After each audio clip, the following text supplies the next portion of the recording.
On December 1st, 1935, Mrs. William Starkwell, the wife of a New Jersey handyman, gives birth to her first and only child. It is a boy, and they name it Virgil. He is an exceptionally cute baby with a sweet disposition. Before he is 25 years old, he will be wanted by police in 6 states for assault, armed robbery, and illegal possession of a wart. Growing up in a slum neighborhood where the crime rate is amongst the highest in the nation is not easy, particularly for Virgil, who is small and frail compared to the other children.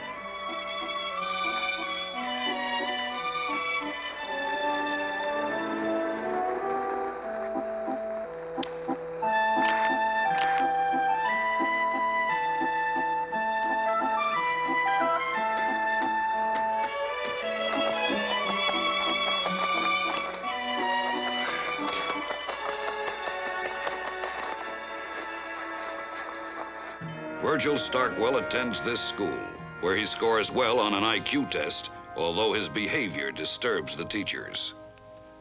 We interviewed Mrs. Dorothy Lowry, a school teacher who remembered Virgil. I remember one time he stole a fountain pen. I didn't want to embarrass him, so you know teachers have ways of doing things, so I said to the class, we will all close our eyes, and will the one who took the pen please return it? Well, while our eyes were closed, he returned the pen, but he took the opportunity of feeling all the girls. Can I say feel? Spending most of his time in the streets, Virgil takes to crime at an early age. He is an immediate failure and barely manages to escape with a gumball machine stuck on his hand. With both parents working to make ends meet, Virgil becomes closest to his grandfather, a 60-year-old German immigrant who takes the boy to movies and baseball games.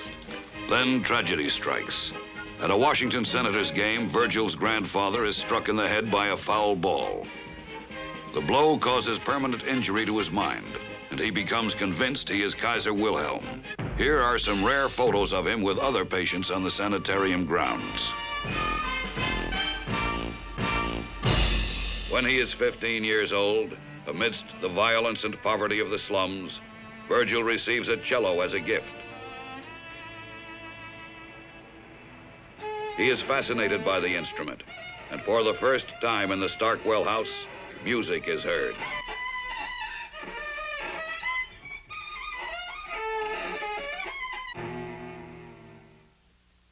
We spoke to Mr. Torgman, his first and only cello teacher. There is not very much to tell because his cello playing was just terrible. He had no idea about tone production. He would just saw it back and forth, just scratch the instrument to such a point that it drive everyone that listened to it absolutely insane. He had no conception of the instrument. He was blowing into it.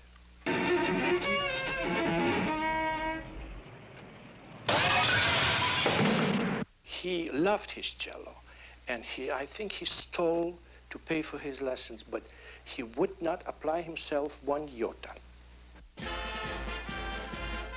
Virgil steals to pay for cello lessons, and although he does not achieve greatness on the instrument, he is soon good enough to play in a local band.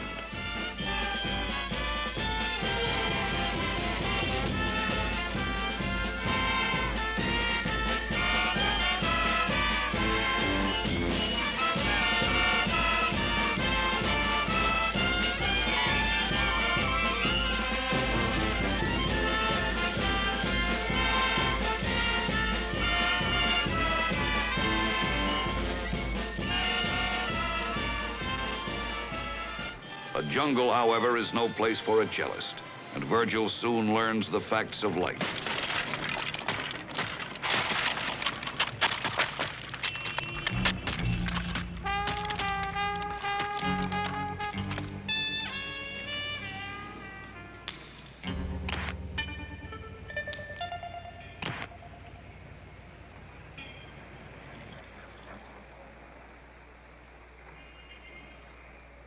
At 18, Virgil is lonely and confused.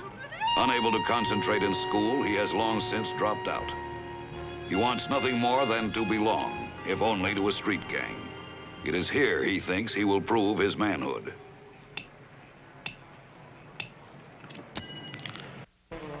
Under constant economic pressure, Virgil turns to the local pool hall as a means of making a living. I'm going to be a pool hustler, he tells his friends.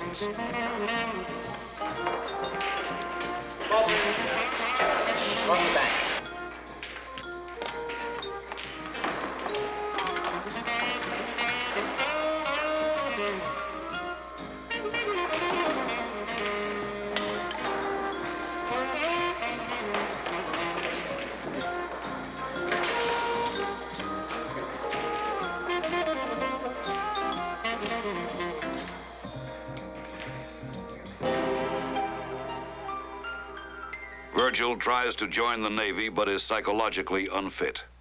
That looks to me like two elephants making love to a men's glee club. Mr. T.S. Foster, Virgil's first probation officer, remembers him vividly. He was a trustworthy kind of person. I mean, you had to remember certain idiosyncrasies that he had. Like what? Well, like not always telling the truth. He didn't always tell the truth. Sometimes he exaggerated the truth. Sometimes he, just plain lies. He does have a criminal record, yes, but that doesn't mean that the boy was all bad. Unable to fit in with any aspect of his environment, Virgil strikes out on his own.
In an effort to shed some light on this period of his life, we spoke with his father and mother.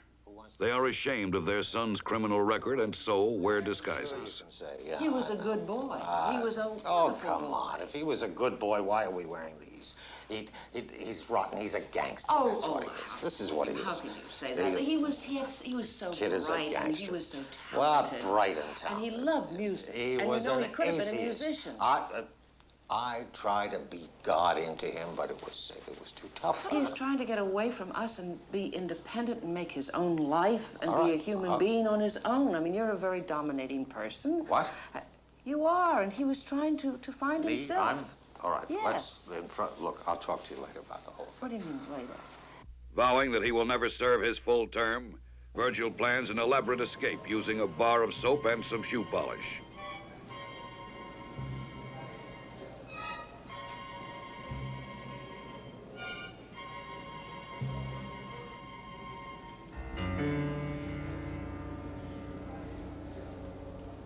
God! God! Yeah. You gotta take me to the infirmary. What's the matter? You don't ask.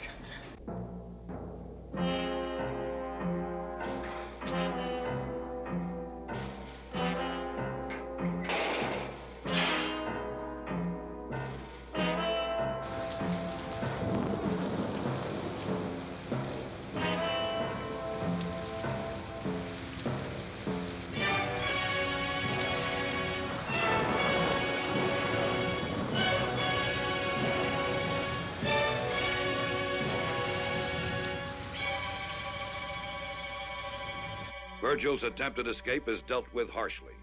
His sentence is extended an additional 2 years. 1956 is a happy-go-lucky year for most people.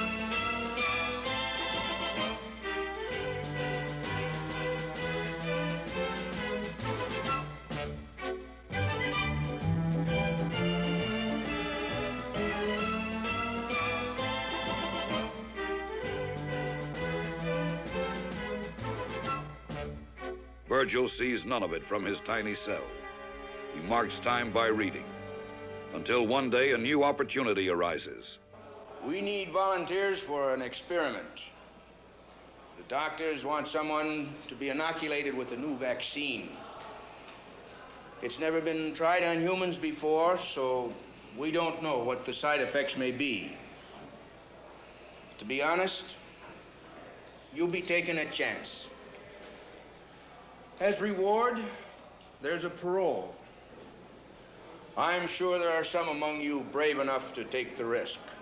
With parole as inducement, Virgil submits to the vaccine test. It is a success, except for one temporary side effect. For several hours, he is turned into a rabbi. And so, the reason we celebrate the Passover holidays by eating matzot is to commemorate the time that Moses led the children of Israel from Egypt.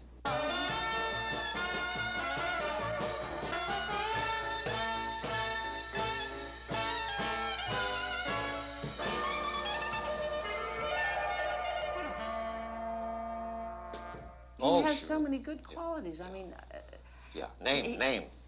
he had all sorts of mechanical abilities. He was artistic. Do you remember the painting he did for you on your birthday? No good Do you remember? atheist is what he was. And- That's what he was. I used to hit him and try to teach him about God, but would he listen? No. Virgil leaves prison, apprehensive, but with some hope that he can begin a new life. Instead, he finds a world difficult to cope with. Ashamed to go home, he rents a cheap room in a strange city.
Desperate and broke, Virgil tries to support himself with small crimes. Here he attempts to rob a local pet shop.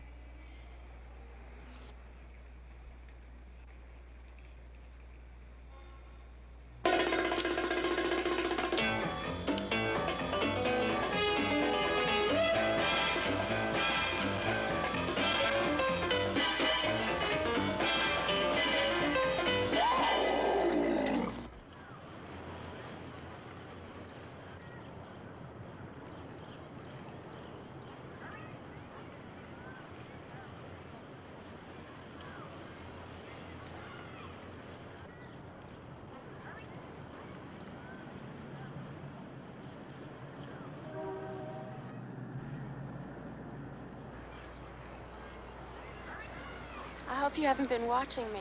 I'm not very good. I was strolling down here just now, and I noticed that you were drawing something, and I thought that I would... You can look at it if you want to.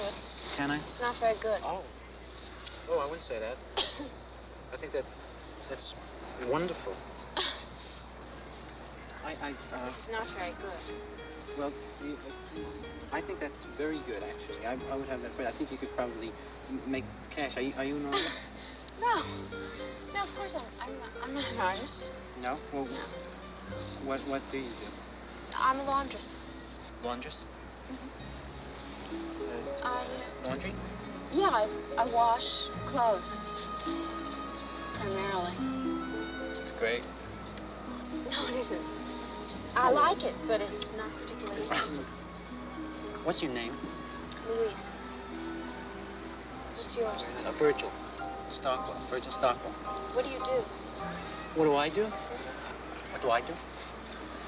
I play the cello. Oh, that's fantastic. Yes, I'm a cellist. It's a wonderful job. Are you with the Philharmonic? Yes, I am, actually. Oh, that's fantastic. Yes, I'm with the Philharmonic. Quite a good group. Yeah, well, I dress like this because I'm just off from work now. Say, can I interest you in going for a walk at all? Okay. I know I was in love. First of all, I was very nauseous. You know, I never met such a pretty girl, and I guess I'm sensitive because, you know, real beauty makes me want to gag. Plus, I don't know how to act with girls. You know, I'm shy. I'm just nervous around women. I have a tendency to dribble. And, you know, the only girl that I had known was a girl in my neighborhood, and who was not an attractive girl. And I used to make obscene phone calls to her, collect, and, you know, she used to accept the charges all the time, and nothing ever happened. And here I'm lying through my teeth. I mean, I can't tell Louise that I was in jail and that I rob and steal and never did an honest day's work in my life, because, you know, a lot of people hold those things against you. But she was so sweet. We just walked in the park, and I was so touched by her that, I don't know, after 15 minutes I wanted to marry her.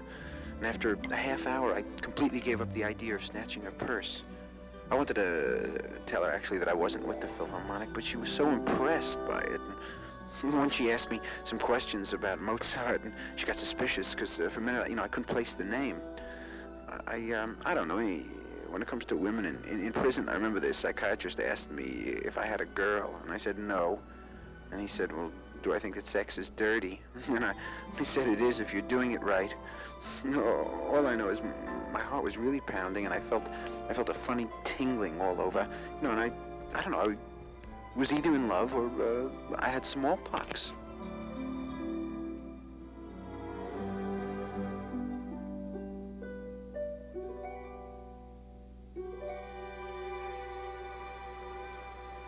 Hey, you wanna have dinner tonight? Sure.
You're very beautiful. I really mean that.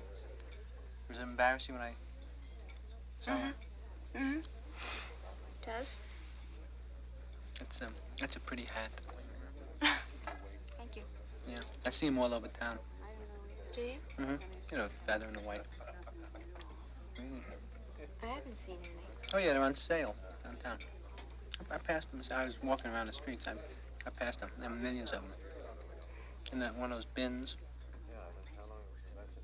That's silly. I can watch you eat all night.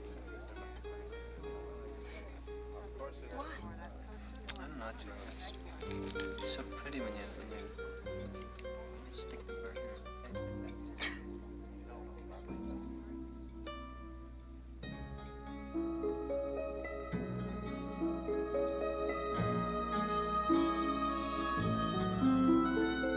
After dinner, we went for a walk. I asked her for a lock of her hair, you know, and we didn't have a scissor, so I tried pulling it out.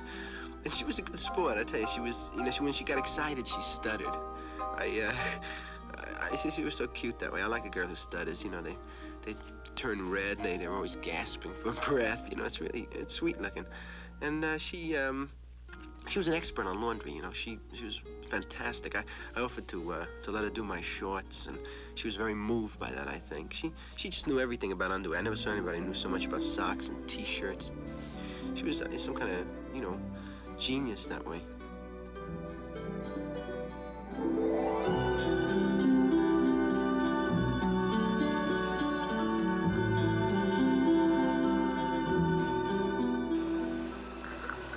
Good night, Virgil.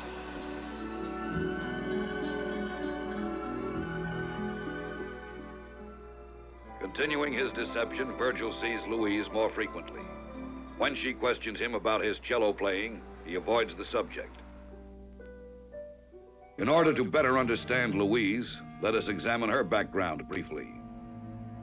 Adopted at age 2 from a cruel and impoverished orphanage by a career military man and his wife, she was subjected to an upbringing of extreme discipline, which left her shy and withdrawn. Never having a real home, she lived on army bases, while her father pursued a brilliant military career that after 30 years catapulted him to the rank of corporal. Her mother, an alcoholic, turns to religion for comfort and quickly becomes a fanatic.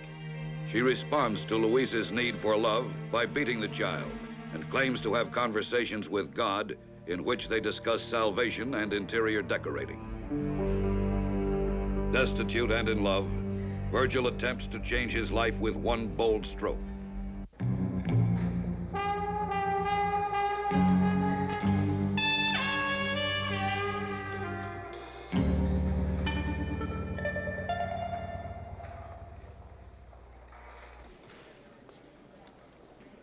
And if you'll just take this to window number 9.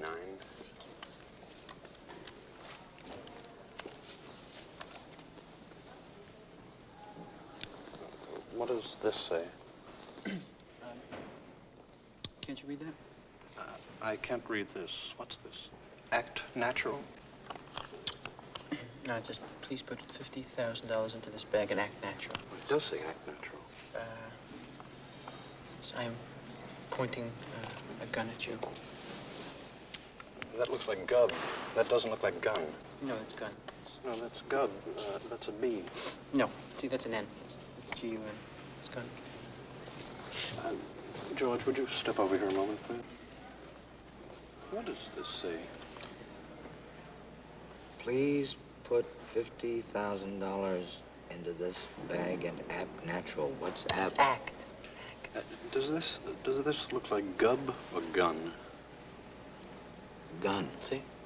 But what's apt mean? It's act. A-C-T. Act natural. Please put $50,000 into this bag. Act natural. It's not... Oh, I see. This is a holdup. Yes.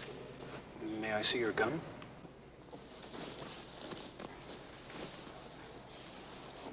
Well, you'll have to have this note initialed by one of our vice presidents before I can give you any money. See, I'm in a rush. What? I'm in a rush. I'm sorry, but that's our policy. The gentleman in the gray suit. That's G-U-N. I'm Gun? pointing. Yes, Oh, that's I'm, a B. That's I'm pointing gub. a gun at you. Gun. That's G-U-N. Well, that's gun. a B. That's gub. No, excuse me. That's an N. Miss Frank. I am pointing a gun at you. Apt natural. No, that's What act. is apt? Yeah, that's act. Oh, it couldn't be. That's Yes. a plain B. No, I'm afraid not. That's act natural, and I'm it pointing a just gun at you. Mr. No. Miller. I am pointing a gub. No, that's gun. That's G-U-N. That's gun. I am pointing a gun at you. G-U-D. No, it looks like a B, but it's an N. isn't right either. It says A-B-T. No, that's not. Yes, of course it is. I see it's It's a gub. gub. No, it isn't. That's No, why that's the the point. Two of us now. Let's say it's It gub. isn't act. Well, it couldn't come over. It has to be. Yes, we I'm discussed sorry, this but I- inside just a short while We ago. don't there in the read. Well, I think it's gun. If I couldn't read, I wouldn't. Hello, Louise. Listen, I can't make our date today. I've got to go up to Boston to give a concert. Well, look, why don't I give you a call in about 10 years.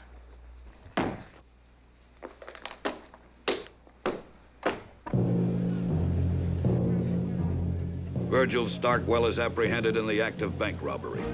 He is given 10 years in the state's strictest maximum security prison. It is here that he mingles with hardened criminals for the first time.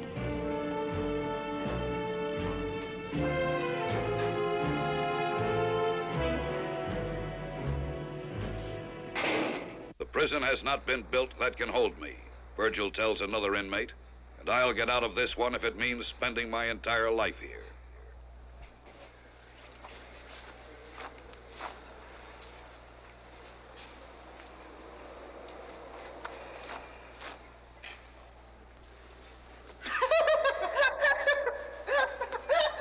After all, what a child becomes is rotten. according to what his Right. environment is, you know, what his background is. Let's I face knew, it. I, It look, was would, our would fault. you let a man say a word or two?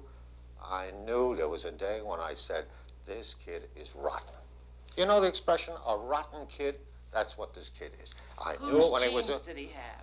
What genes? And chromosomes. What genes? Yours. What? Don't talk fancy in front of the man because, you know, you make an impression and... The time passes slowly for Virgil, who works hard and tries to adjust to prison life. He becomes a model prisoner and is put to work in the laundry.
Visitor, Starkwell.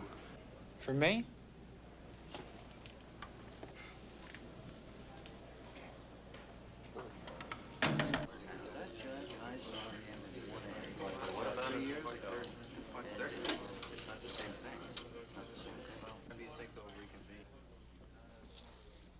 I'm not with the Philharmonic.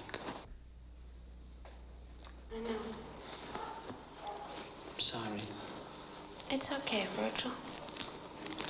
You don't mind that I came to see you, do you? No, I'm happy to see you. Good, How did you find out I was here? I called up your landlady. She told me where you were. She said that... Virgil, did you rob a bank? I did not rob a bank. If I had robbed a bank, everything would be great. Well, what did you do? I tried That's to what rob a bank is what happened, and they got me. I misspelled the note. Virgil. Can you bake? Mm-hmm. Yeah. I need a cake.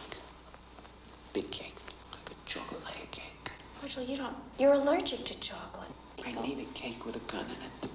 I'll bake you a cake. I And then I'd won't like put about the gun in. a dozen chocolate chip cookies with a bullet in each. So how long are you going to be here? Oh, well, I estimate in the neighborhood of, what's today, Monday? Tuesday, Wednesday, next year, 10 years. Is it possible that you could wait for me? Yes, if you want me to. With Louise to inspire him, Virgil works hard and becomes more optimistic. She comes frequently for the next few months. He complains about the food, and she brings him home-cooked meals.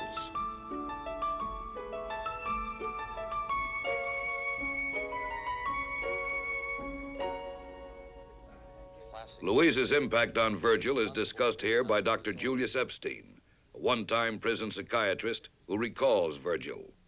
Well, Louise meant a great deal to Virgil, from a psychiatric point of view. His love for her was the healthiest thing in his life. It was genuine and clean, not like some patients I know. She ain't gonna wait, Virgil. They think they can, but they never do. You know, I've become eligible for parole in a year and a half. Yeah, well, that's nice. With any luck, maybe 2 or 3 years, you'll get out of here, huh? Could be a lot shorter. What do you mean? It means we got this proposition we want to talk over with you. What kind of proposition? Like next week, 5 of us are gonna make it out of here. Now, we need an extra man. It's all set. By next week, we could be miles away from this zoo. Oh, you guys gotta be kidding. We never get out of here. They kill us. We got out of rougher places than this. Hey, look, why don't you just think about it, huh? Ain't no broad gonna wait around for years for you, no matter what she tells you in that visiting hall. Well, I think the conflict in this personality disorder started from his formative years. I think that gave evidence in his choice of the cello, for instance, studying the cello at the age of 6, which is just coming out of the formative years, but the conflict is there within the choice because it's generally assumed that the cello is a phallic symbol, I mean, with the grasp, but the lower structural forms are certainly feminine, if anything, motherly. In fact, the utilization of the bow, I would imagine, is the sublimation of stroking a torso. So between the grasping of the phallic and the stroking of the torso would create, I would imagine, great conflict, even at the age of 6.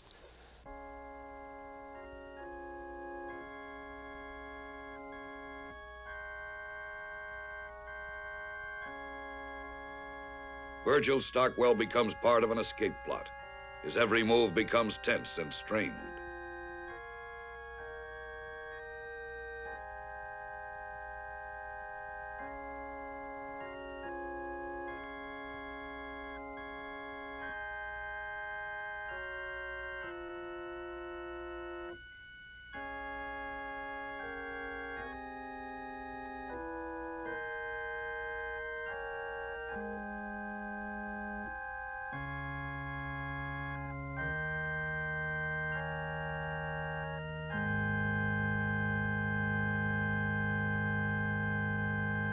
Take the guards on our floor with us, so be ready in case there's some trouble.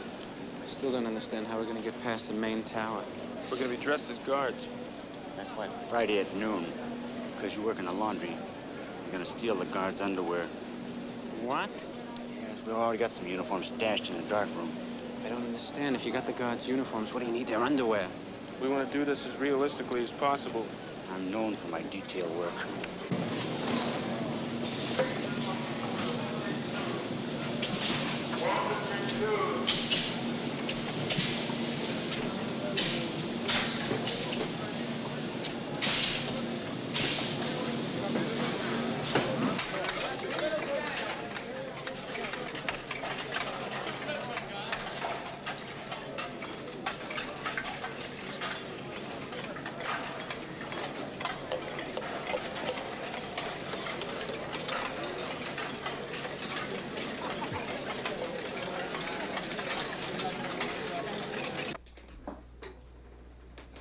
Sir, we can't find our underwear. I think something's up. We better keep our eyes open. The warden knows something's up. Better call off the break. What? I said the warden knows something's up. You better call off the break. What's up for the night? Don't risk him catching his ass. Tell Burton not to tell the rest of these guys. Break's off. The warden knows something's up, huh? We'll try it again next week.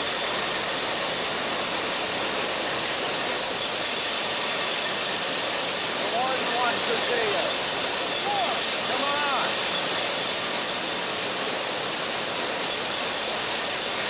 Michael Sullivan, an ex-convict and one of the leaders of the break, describes that fateful day. I told all the other guys that the break was off, but I forgot to tell Virgil. I don't know why I forgot. Nobody ever told him.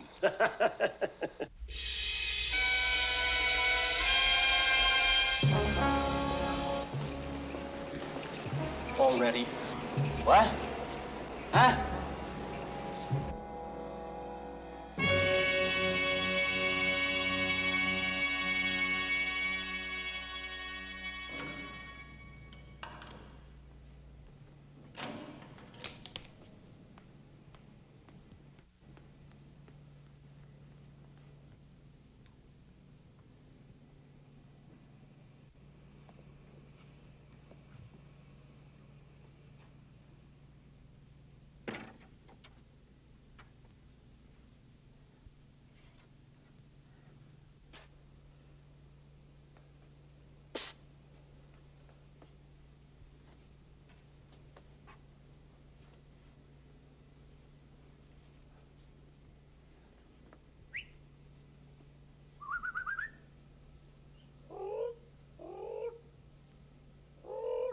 There's a break in the north cell block. Notify the warden immediately.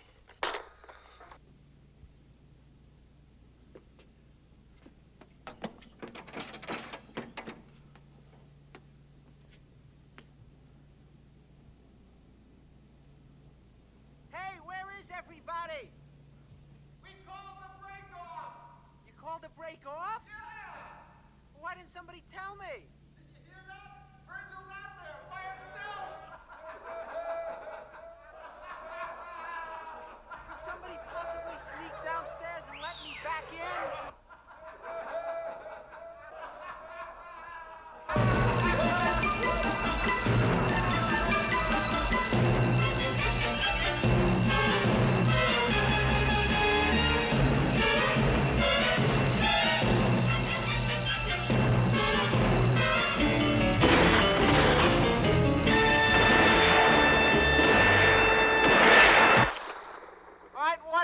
I got your daughter. Wait! Hold your fire, men! Let me go or she gets it. What is she doing down there? She was kissing Kowalski. Is Kowalski a midget? No! He's not a midget. What did he say? He's not a midget.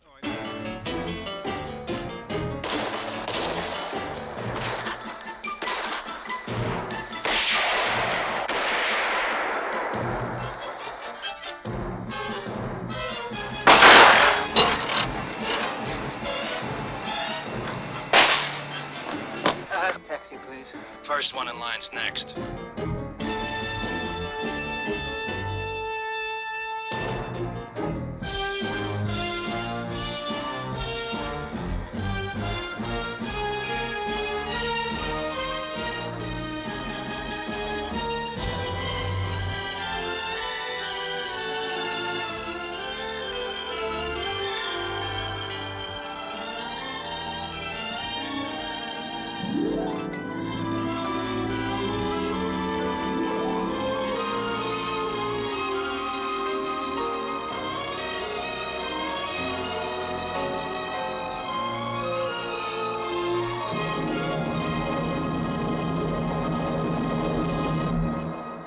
On July 11th, Virgil and Louise marry. It is a simple ceremony following what he later described as a deeply moving blood test. This was the happiest moment of my life. I just wish my parents could have been there. We weren't aware I mean, of this. am I right? Am I right? You know, say, be honest. I mean, he turned out to be punk. Punk. They take up residence in another state, and living on Louise's small savings, they move into a cheaply furnished flat. They are poor, but for the moment at least, safe from the law. When these innocent pictures were taken, they were both unaware of the incredible series of events that were to come.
Oh!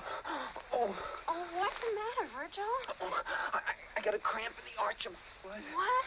Oh, I got that little hard ball came out in the arch of my foot Why again. does that always happen every time we make love? Oh, Jesus. As a wanted criminal, Virgil finds it harder than ever to find employment. He secures a little work selling encyclopedias door to door, but the job proves too much for him. He is forced to take to the streets, and for a while he earns a meager living selling meagers. We're going to have a baby. Get out of here. No, we're going to have a baby. I went to the doctor. We're going to have a baby. That's my present for Christmas. All I needed was a tie. Aren't you happy? I don't believe it. No, Virgil, really? Well, how did it happen? What do you mean, how did it happen? Well, you mean because at night when the two of us, and that's what happened? In the spring, Virgil and Louise are blessed with a son. They name the boy Jonathan Ralph Starkwell, after Virgil's mother.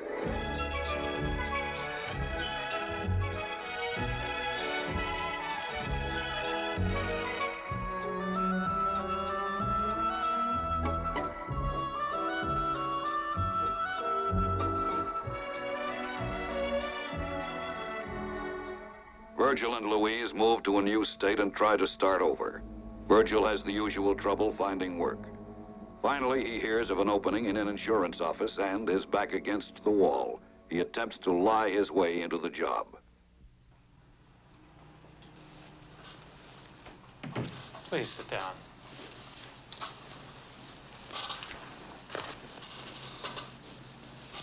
Name, please. John Q. Public. P-U-B-L-I-C. Mr. Public, have you had any experience working in an office before? Yes, I have. What kind of office was it? Rectangular. Have you ever had any experience in running a high-speed digital electronic computer? Yes, I have. Where? My aunt has one. And what does your aunt do? I can't recall. You said before you worked in an office. Did you deal in products or services? Products. Is this something found in the home? No, it's not. It's one down and 9 to go. Is this product edible? No, I'm afraid it wasn't. I think our time has run out, and I'm sorry to say you haven't guessed my occupation, so I'm going to flip all the cards and tell you exactly what I used to do. I used to manufacture escalator shoes for people who were nauseous in elevator shoes. I'm sorry you didn't actually get my occupation, but you did win $10, and I want to thank you very much. Better luck next time. You're a good sport. Hiding his past from his fellow employees, Virgil does well at his first decent job, the mailroom. His past catches up with him, however, as a fellow employee learns of his criminal record. What are you doing for dinner, Mr. Public? Oh, Miss Blair. I'm having dinner with my wife. Why? We're having dinner, Mr. Public. Oh, no, I said I was having dinner with my wife. I found this picture in a magazine. One word from me and you're back in prison. Okay? What do you feel like eating? Virgil Starkwell becomes the victim of a blackmail plot. Miss Blair, confident of her power to expose him, begins making small demands for money. These increase as time goes on. Everything that he holds dear to him is in jeopardy. His life and family hang on the whim of an unstable woman.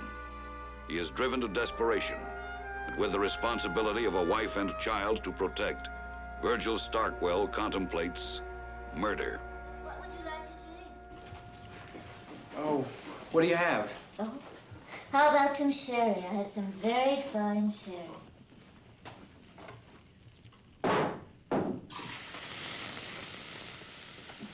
What's the matter? Did you hurt your hand? Clumsy. I'll be right in. Disguising 2 sticks of dynamite as candles, he sends Miss Blair an anonymous gift. The plot fails, however, as he makes the dynamite too thick to fit into the candlesticks. Determined to rid himself of the blackmailer, he rents a car and attempts to run her over.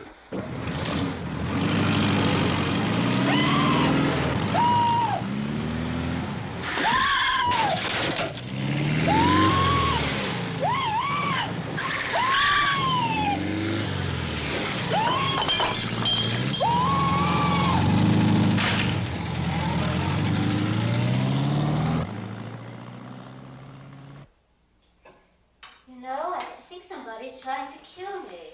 Oh, don't be silly. When I came home from work last night, there was a car in my living room and tried to run me over. Car, it must be your imagination. No, Who'd try and kill you? I don't know. I have no enemies. You didn't tell anybody, did you? No. You can do the carving.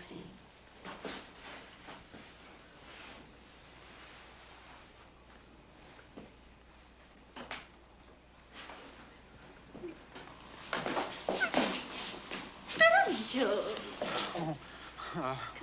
Cut your ways. I mean, you eat like an animal. It's delicious, really. I'll get the salad dressing. We'll make a toast, and then you start on that turkey leg.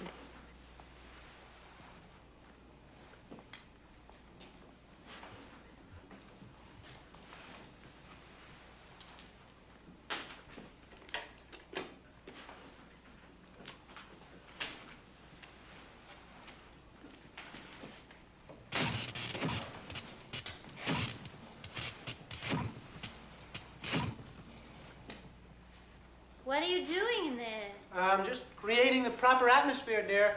I'm a sucker for atmosphere. Why don't you carve the turkey? Yes, of course, my darling. Someone sent these as a gift, but they were too big to use, so I shaved off the bottom.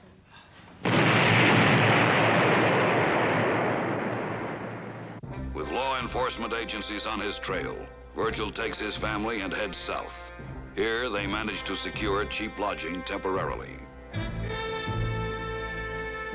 This was really a desperate time in my life. You know, we had no money. I tried mugging old ladies, but I got hit in the groin with a crutch. I didn't know what to do. I tried counterfeiting for a while, you know. I just got the plates all fouled up and everything. Lincoln came out smoking a cigarette. And I robbed a butcher shop. That was the best I could do. I got away with 116 veal cutlets. Then I had to go out and rob a tremendous amount of breading.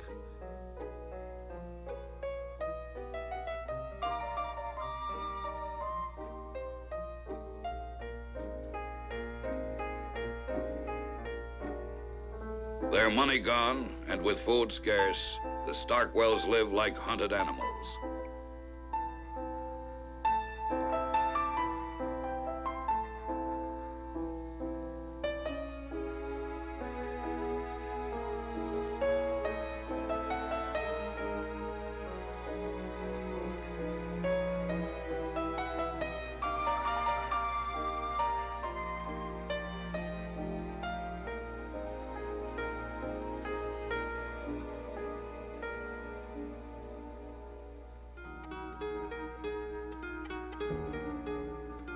You weren't very happy then. Oh, no, this was the low point of my existence. I was thinking of getting out of crime altogether, maybe becoming a singer or something. Must have been a very tough decision for you to make. Yeah, it was really tough, but my family was starving, and I'd already filed for bankruptcy, you know. I see. Well, what prompted you to go on? Oh, well, I came up with an idea for a robbery that was so fantastic and so brilliant that when it was over, it was considered a real work of art by all the guys in my cell block. They must have looked up to you. Well, you know, those guys are mugs. I'm gonna rob a bank. Oh, no, Virgil, not again. Yes? I think so. I think that's our only way out of this mess is for me to... There's a little dinky bank in Ross County, and I think if I could get 2 or 3 good men, I could get in there and get it, and we could go down to Mexico or up to Canada or... But Virgil, what if you got killed? No, don't worry. Nothing to worry about. I know how to use a gub. No, it's gun, Virgil. A gun. I'm sorry. Did I say gub again? Yes.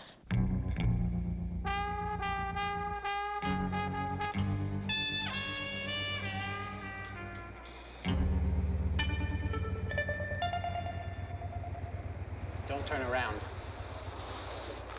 I want to speak to you about a business proposition.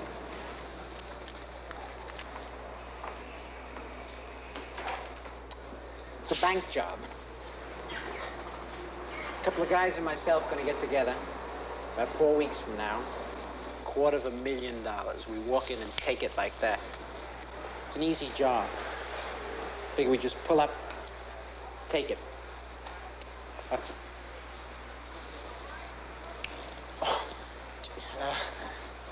How long? What? Because I said the part about the bank. The bank.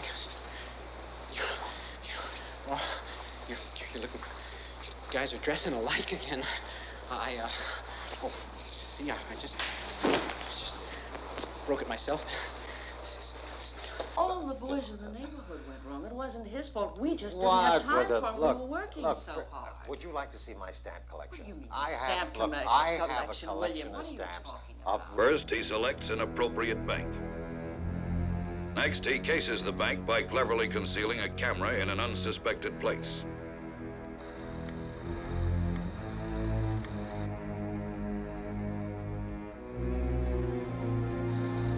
That night, a meeting takes place.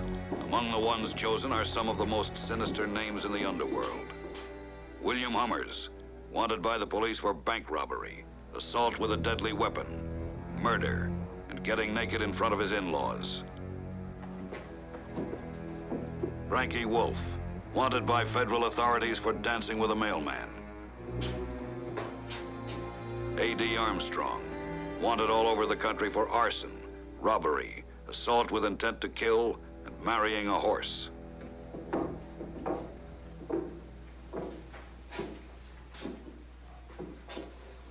right, boys.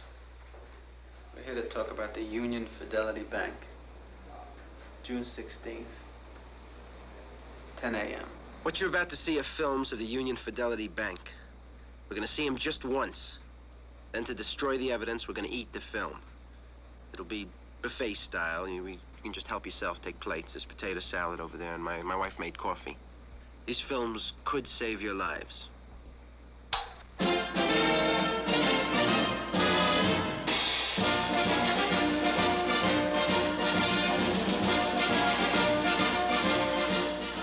There's always a boring short.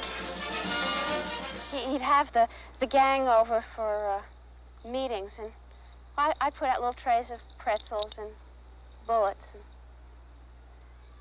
I had to. He's my husband. We got this film camera, we got lights, we got a truck.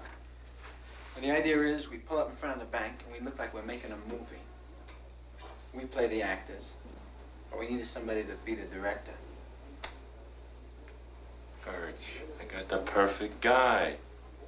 An ex-con I did some time with by the name of, Fritz. I will be the director. I once was a film director, many years ago, before movies had sound. I worked with John Gilbert, Rudolph Valentino, with Ruth and Gehrig. Ruth and Gehrig were baseball players. I was also bat boy for the Yankees. The fools in Hollywood didn't recognize genius. But now, I shall wear the uniform of the director once again. And you will be my actor. You will enter the bank and say, up with your hands, this is a stick up, thereby announcing our theme, men's greed. Now say it and let me hear the line. Up with your hands, this is a stick up. No, more feeling. Again now. Fritz, this is a bank robbery, not a movie. Oh, yes, of course. Oh, forgive me. I will be fine when the time comes. Thank you all. Everybody, take 5.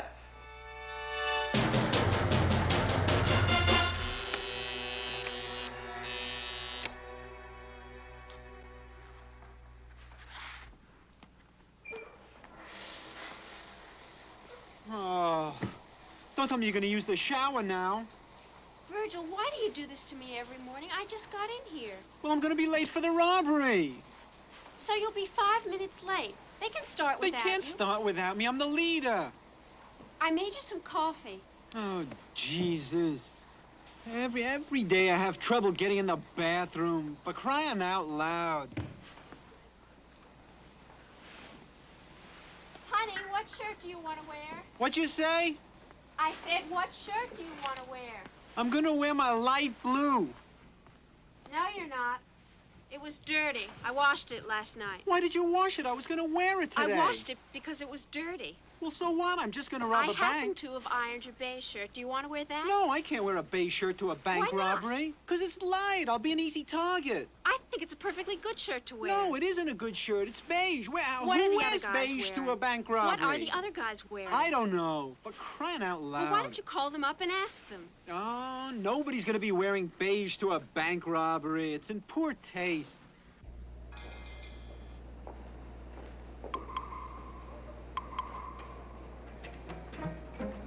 June 16th, 9 a.m. The days of planning are over. Virgil and his accomplices depart from his hideout and proceed toward their destination.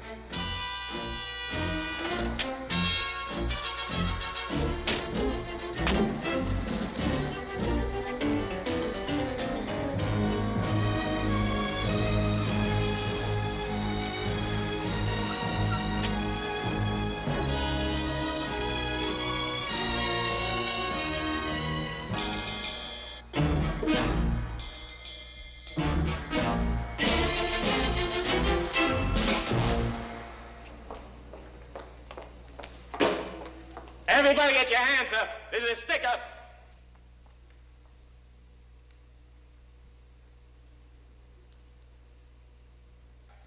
Hey, what are you doing here? We're holding up the bank. We're holding up the bank. Oh, no, I'm sorry. We're holding up the bank. We're holding up the bank. Oh, no, we were here first. Look, could you come back tomorrow? We'll be finished by then. We've been planning this for months. We're not going to have it ruined by a jackass. All right, we'll take a vote. How many people here would like to be held up by this group? Now, how many people would like to be held up by our group? Now, beat it. You call this a bank robbery? I yelled action 5 minutes ago. Is that the way to pick up money? No, you hook. Now. What's going on here? There's a million cops outside. Let's get out of here. All right,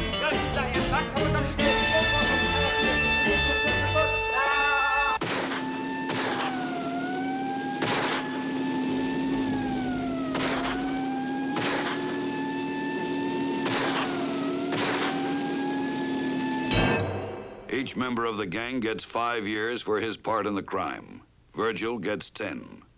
He is taken not to prison this time, but to a road gang, where his criminal behavior will cost him dearly. You men come here because you committed crimes rendering you unfit to live in decent society. That's too bad. I think you're gonna find you made a mistake you're gonna regret.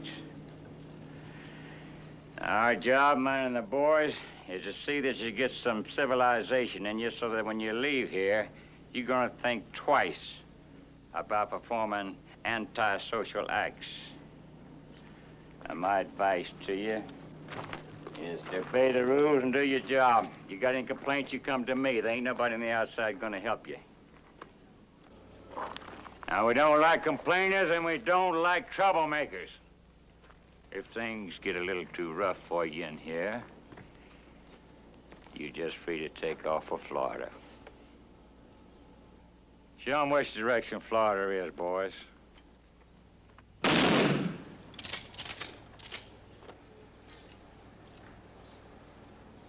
Any questions?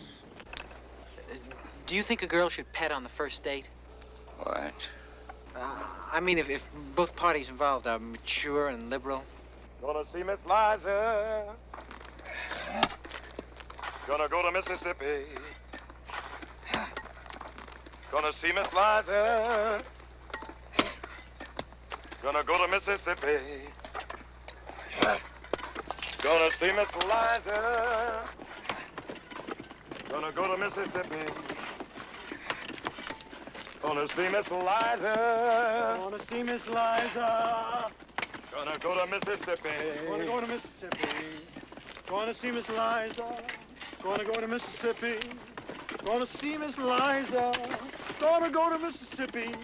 Gonna see Miss Liza. Gonna see Miss Liza. Gonna go to Mississippi. Gonna see Miss Liza. Gonna go to Mississippi.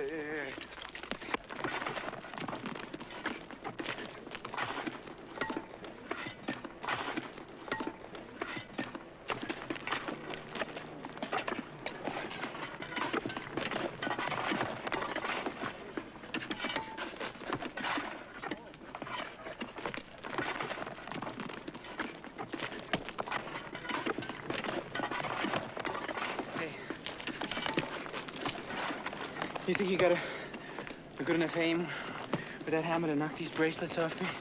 Look, man, I don't want no trouble. Nothing's gonna happen. You think you can do it? I never missed yet. All right, go ahead.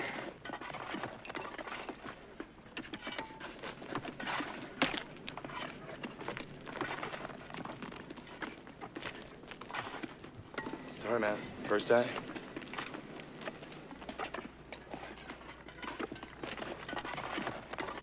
Food on a chain gang is scarce and not very nourishing. The men get one hot meal a day, a bowl of steam.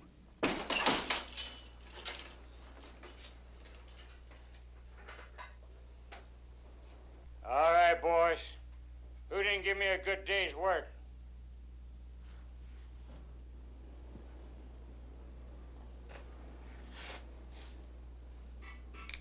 Come with us, Wilson.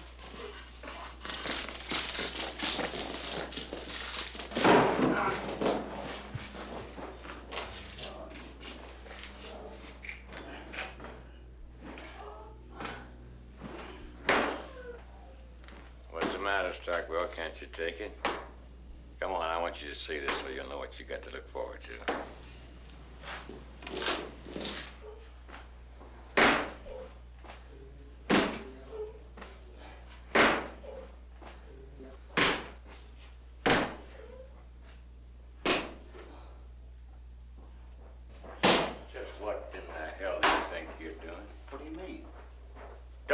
to shout at you damn fool. Be him. Oh, him. The time drags by in an endless grind of back-breaking labor. Brutal discipline is common under the hot sun. The men are not even permitted to faint without written permission. Virgil complains, and he is severely tortured. For several days, he is locked in a sweatbox with an insurance salesman. Hi, I'm Joe Green. I represent the Ajax Widget Insurance Company. I'd like to talk to you about your insurance. You're about 30, right? You know, I think the best thing to do would be get straight life plus a little term. And how about dental and medical? We've got this major medical. It's a good deal. At the end of each workday, the men are chained to each other by the ankle in groups of 6, making movement slow and painful, and escape impossible.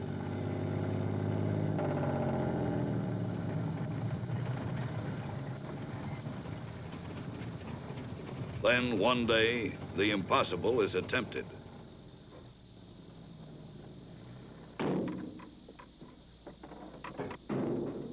See that field? If we make it across that field, we'd be out of here. We could take them by surprise if we all suddenly made a break for it. You're crazy. That's right. I'm a paranoid schizophrenic, but I say we try it. Ain't that right, boys? Okay. Try it. All right.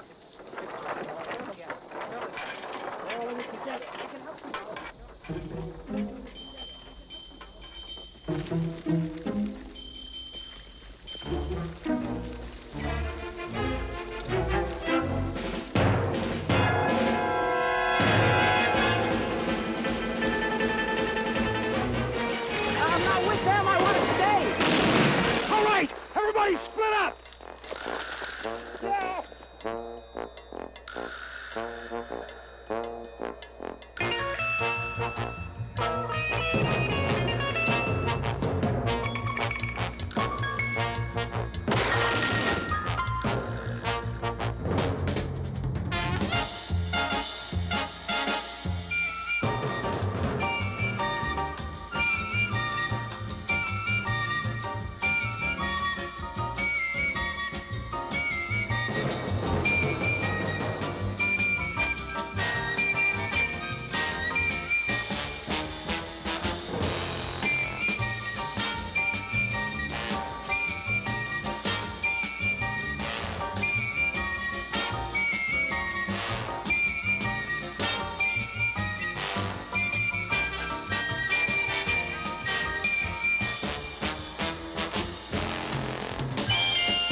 My car broke down. Can I use your phone?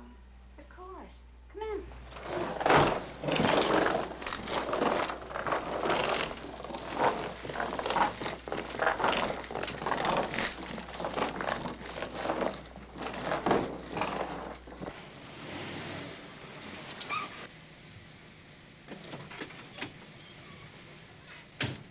Okay, now, we're gonna get out of here. I know a guy in town who's got enough tools to get us out of these chains. All right. Now, you act natural and answer it, or you're finished. Who is it? Patrolman Lynch. Can I come in? Well, not now. It's an emergency. I'm afraid I'll have to. You better untie her. Tell them that we're your cousins. Tell them we're visiting you from out of town.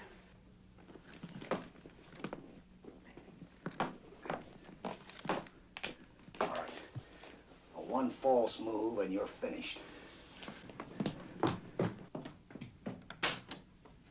What is it? I hear there's been some trouble up at the prison. I'm checking the area for anything suspicious. These are my cousins. They're visiting me for the holiday. What holiday? Did you ever hear of St. Abernathy's Day? No. Well, that's what we're here for. Come here, you. Come here.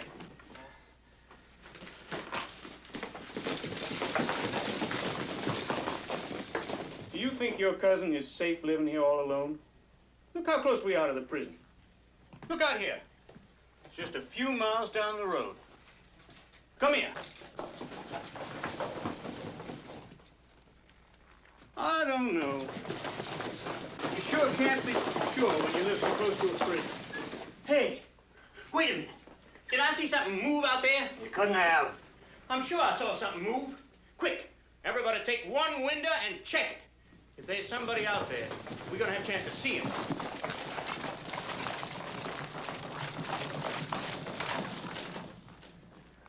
Guess it must have been my imagination.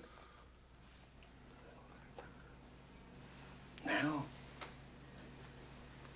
Excuse us.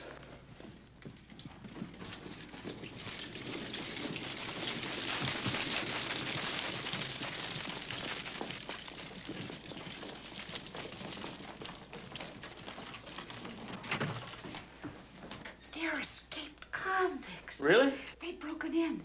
Didn't you notice how they all moved together closely? They're chained together at the ankles. I thought they were just a close family. Okay, boys, the game's up. The old lady must have told. You're going back to that prison, and this time, you're gonna stay there.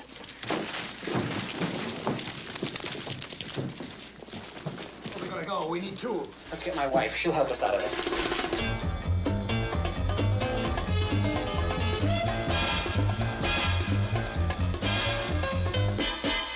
Oh, Virgil, if you'd only listened to me and gone straight. Honey, we needed the money and I robbed a bank. Virgil, when are you going to stop doing that? Don't you realize you're a father? You have responsibilities. If she's my wife, I'd build her one. Do you mind keeping out of this, please? I don't want to discuss it unless we're alone. Is Well, that all I right? want to discuss it now. All right, you don't want to discuss it alone? Okay. I'm going Where are to you the next going? room, and I want to talk about it right now. I can't come in alone. I'm chained. I'm never going to be alone unless we go someplace where they got tools or something. These guys are with me for good now. How do you think I feel? I'm a young woman sleeping alone here every night. Darling, look. Don't you think that means something to me? How do you think I feel? I think back to the days when you were in the Philharmonic. I was never in the Philharmonic. We used to lie in bed. You used to Shut up, make you love guys. to me. You used to recite poetry and play with that doll you got me. Very long fellow, Oh, buddy. Darling, look. You guys look away for a minute.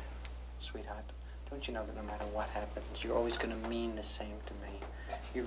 You stop giggling. You'll always mean the sun and the earth and the moon to me. Oh, Christ. I like it.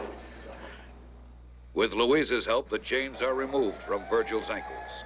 Once more, the family takes flight.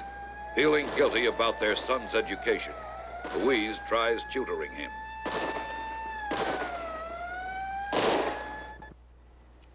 He's been very depressed. He has.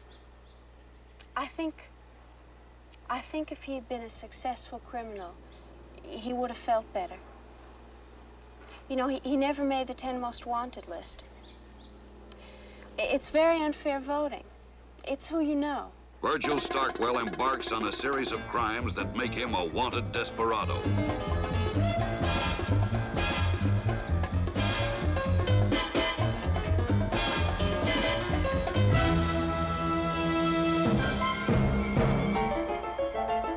Here he attempts to rob the vault of a bank, but finds a family of gypsies are living there. By the end of 6 months, the FBI regard Virgil as a menace. Although he does not make the 10 most wanted list, he does win Gangster of the Year award and is asked to speak at many luncheons and universities. For the end of the story, we spoke to Mr. Daniel Miller, an FBI agent and author of the book, Mother Was a Red. The FBI actually wanted Virgil very badly. Mr. Hoover was quite upset by Mr. Stockwell and his activities. In fact, he confided to me on several occasions. I can remember one very well after a bowling match on Thursday night. And when she said he couldn't sleep nights, he was smoking a little too much. And he thought that this criminal, as he put it, might very well be part of a subversive plot.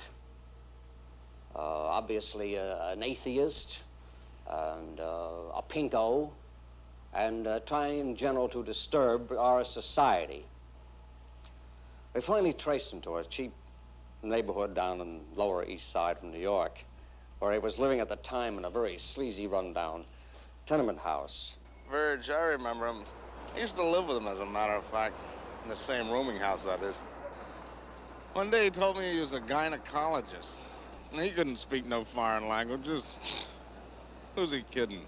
I thought I saw his picture on a post office. I didn't remember whether it was on the wall or on a stamp. You remember Virgil? Oh, yeah. Yeah? What was he like? Well, I don't know. Now I think he's brilliant. I mean, just absolutely brilliant. Just when I found out that he was a criminal, I just couldn't believe it. I just thought I was going to die, because he just was the best cover-up job I've ever seen in my life. I mean, unbelievable acting job. I actually believed that he was an idiot. I mean, I really believed, and I wasn't the only one. Like, everybody thought so. Everyone just thought that he was such a schlemiel, and it turns out he's a criminal. Just to think that that idiot was a criminal, I just can't believe it. I mean, you never met anybody like this in your life. You've never met such a nothing. I can't believe it, that there was a mind working in there that could rob banks. It's phenomenal. Phenomenal. Do you know what once I said to him, what do you do? He said, I rob banks. Go no, right? But we finally caught up to him. And, I think it was April 11th, we finally captured Virgil. It was sort of very odd circumstances. An amateur photographer happened to be there at the time and took the only known films of his capture. I was coming down here. This is the spot where it actually happened. You see, as a matter of fact, I had just brought my pants into the cleaners, and I was sort of angry with them because last time I brought them in, I asked them to sew a button on, and they hadn't. Did you get to the point? Oh, yes. Well, I'll tell you exactly what happened this morning with me and about the camera. Well, back to this thing in which I became known merely because of what happened and I had the camera. I was having breakfast in the morning. I think it was 2 fried eggs, toast. I don't know whether it was orange juice or grapefruit, but I remember I had a juice. I don't remember what it was. But at that time, it was orange juice, that's right. In fact, I've got them right here. I'd like to show them to you. The very last films of Virgil Stockwell being captured by the FBI. All right, get your hands up. This is a sticker. Hey, I know you. Virgil Stockwell. That's right. Eddie, what, Haynes? That's right. We were in the marching band together, right? You played the cello. You were always there. I was trombone, first trombone. Isn't that funny? My God. Hey, what are you doing? I'm with the Philharmonic. Hey, no kidding, that's great. Gee, I was just talking to someone, Oscar Sunken, about the great times we used to have together, remember? They were hilarious. You remember when we got caught taking a shower in the girls' locker room? I do. I never saw anybody so embarrassed. I'll never forget your face. My face, you dropped the towel. You dropped the towel, too? Let me have your watch, will you? Yeah, sure. Hey, remember that we painted the car yellow? Right, on Halloween, I remember that. That's right, it was Halloween. That was really fun. It was yellow stripe. That's right, like a barber pole. Hey, keep your hands up, I have to shoot you. Yeah. Oh, Jesus, you remember the football game? You fumbled the last play. Right, and you picked up the ball. That's right, and then I ran the wrong way. Everybody was yelling, go back, and I thought they were cheering. Right. You can't beat the good old days. Oh, the good old nights. Shirley Citrin, remember? Oh, sure. Wallet. I didn't hear you. Well, look, it's been great speaking to you, really. Oh, it's so nice to see you, Virgil. Yeah, you too. Take it easy. Yeah. Maybe I'll see you again. Yeah, best of luck to you. Okay. Virgil, I just realized. Yeah. I'm a cop. No kidding. How's it going? Oh, it's a great job. Yeah? I get a pension. Yes. Do you remember when we went up to the... Virgil Starkwell is tried on 52 counts of robbery and is sentenced to 800 years in federal prison. At the trial, he tells his lawyer confidently that with good behavior, he can cut the sentence in half. Virgil, now that you're caught and are facing a very long prison sentence, do you have any regrets about choosing a life of crime? I think that crime definitely pays, and that you know, it's a great job. The hours are good, and you're your own boss, and you travel a lot, and you get to meet interesting people, and I just think it's a good job in general. What about your cohorts? What has ever happened to them? All of the many guys you've been associated with in various gangs. A great many of them have become homosexuals, and some of them have entered into politics and sports. Well, how do you manage to spend your time in prison? Do you have any hobbies or anything? I do. I've been working on. I've been doing a lot of stuff in shop actually, and I'm very skilled with my hands. You know if it's raining out?